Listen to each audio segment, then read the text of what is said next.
Rare colour বলেন, hybrid বলেন, এমনি নর্মাল দেশি নয়নতারা বলেন, যেটাই বলেন, এরকম ডাল মোটা করতে গেলে বাচ্চা গাছে চারা থেকে দেখেন প্রতিটা ডাল কত হেলদি।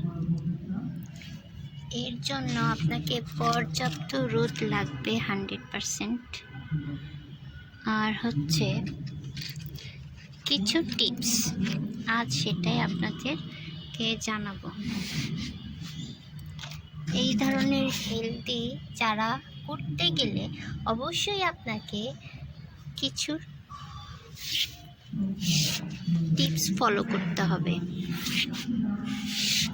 আমার এগুলো ভীষণ চিকন ছিল, একদম আনহেলদি, বারান্দায় রোদ আসতো না।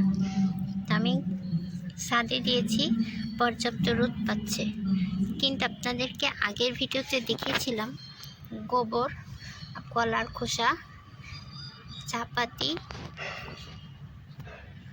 আরও যা দিয়েছিলাম ভিডিওটা দেখে নেবেন। তো ওই লিকুইড ফার্টিলাইজারটা, তাছাড়া ওটা শুকনো ফার্টিলাইজার করা সার হিসেবেও দেওয়া যায়। এখন এগুলো নিয়মিত আপনারা যে পরিচর্যা করে থাকেন, তাহলে ডাল অটোমেটিক এত সুন্দর হবে এবং প্রচুর গ্রোথ ভালো হবে, অনেক শাখা হবে। কিভাবে শাখা করতে হয় সেটারও ভিডিওতে জানিয়েছি, তো আজ অত ডিটেলস বলছি না। ছোটোর মধ্যেই অনেক ঝোপালো, দেখুন এগুলো অনেক ছোট ছিল। আপনারা দেখেছেন যারা আগের ভিডিও, তারা জানেন। এখন দেখুন এর গ্রোথের কোনো শেষ নেই।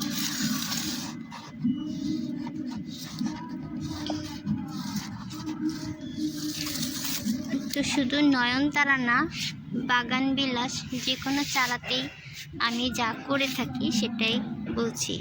এর আগের দিনেও আর একটা ভিডিও দিয়েছিলাম, সেটাও সবজি পচা পানি, সেটাও কয়েকদিন আগে দিয়েছি। মাঝখানে 2 দিন কুয়াশার কারণে আর এগুলো কিছু দেই নাই, এভাবেই ছিল। তা আজ এই একটা লিকুইড নিয়ে আসছি। এই লিকুইডটা হচ্ছে আপনার ম্যাজিক লিকুইড বলতে পারেন। সেটা কি দিয়েছি, যার দিলে ফুলে ভরেই যাবে, ফুল আর থামতে থাকবে না, অনবরত দিতেই থাকবে। এটা নিয়মিত দিতে হবে। এটা হচ্ছে কলার খোসা, আর কিচ্ছু না, কলার খোসার রস। এটাই আপনি নিয়মিত যে কোনো গাছে ফুল আনতে গেলে নিয়মিত দিতেই হবে।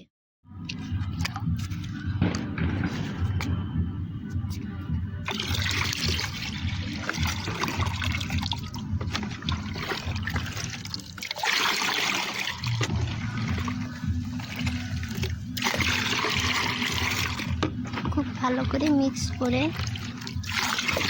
তারপরে সব জায়গায় দেবো। গাছের মাটি অনেক শুকনো করে নিতে হবে, 2-3 দিন পানি দেওয়া হয় না এরকম গাছে, তখন প্রয়োগ করলে ও খুব ভালোভাবে অবজার্ভ করবে।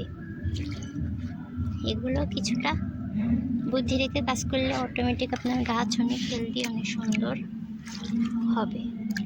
তবে ওয়েদারের উপর ডিপেন্ড করবে কতটুকু পানি দিবেন, কতটুকু না দিবেন। তো এভাবে আমি সব গাছে একে একে পানি দিয়ে দেব। তো আজ এই পর্যন্তই।